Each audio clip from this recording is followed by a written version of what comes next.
Christmas Island, Australia's Asian outpost in the Indian Ocean. A dot on the map, more than 1,400 kilometres from mainland Australia, Christmas Island is a colony in decline. Decisions made by politicians in far-off Canberra are about to change the islanders' way of life forever.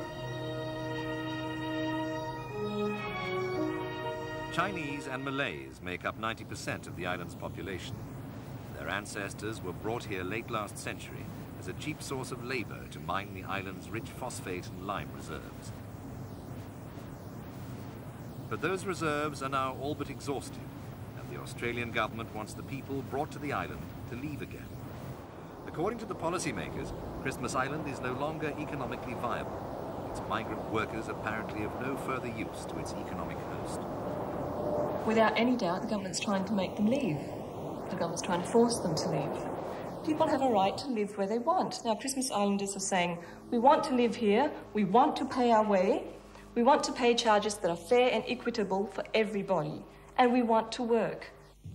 They don't have to leave. That's the first point. No one's forcing anyone to go anywhere.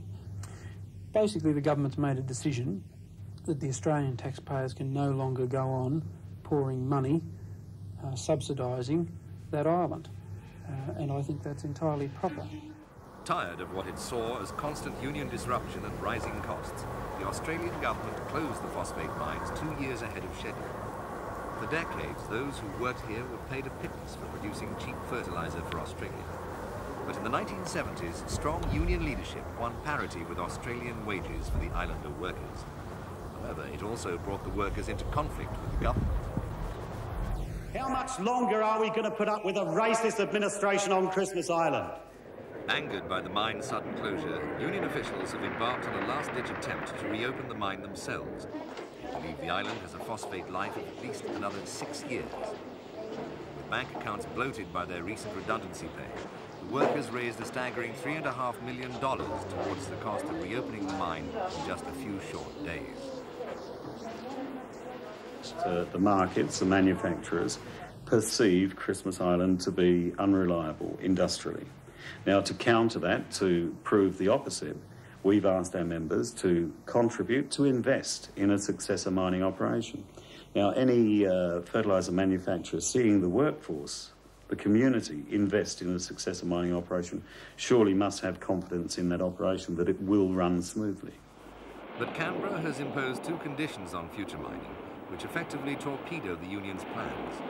Any commercial operation would have to remove and dismantle any capital equipment at the end of 6 years, a nightmare considering the island's rudimentary port facilities. And the government has banned any further encroachment on the island's rainforest for mining purposes. According to the government, further mining would lead to widespread levelling of the rainforest, which could destroy the ecology of the island. Although the government's concern for the environment hasn't stopped it mining the island in the past. With increasing doubts about the union's ability to reopen the mine, more and more workers are leaving the island for good, spurred on by Australia's carrot and stick approach. Carrot in the form of generous incentives to settle in Australia, stick in the form of increased utility charges on those who choose to stay behind. However, the government's resettlement package is a generous one. I want to give them the ultimate hope, and that is a very decent, a very worthwhile redundancy package that allows them to resettle in mainland Australia and get on with building a new life. Those who decide to leave the island will get around $75,000 per family, made up of redundancy and resettlement payments, as well as job and language training once they reach Australia. While the government's resettlement scheme ensures the islanders won't be out of pocket, it can't compensate for the loss of their culture and way of life. The social costs of the government's policies will be high. Many of the islanders don't want to leave, feel they have no option.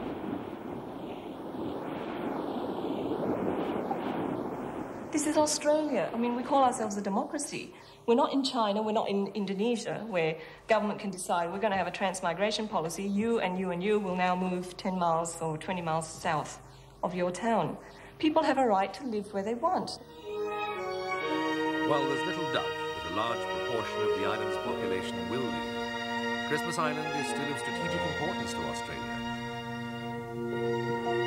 The island is a valuable defence asset, an unsinkable aircraft carrier which gives Australia a foothold in Asia. But to those who live here, the island is far more than a line of defence.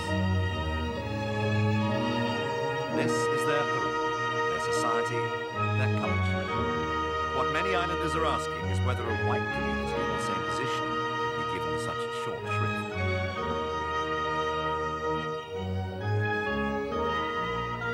The islanders believe they should have the right to decide their own future.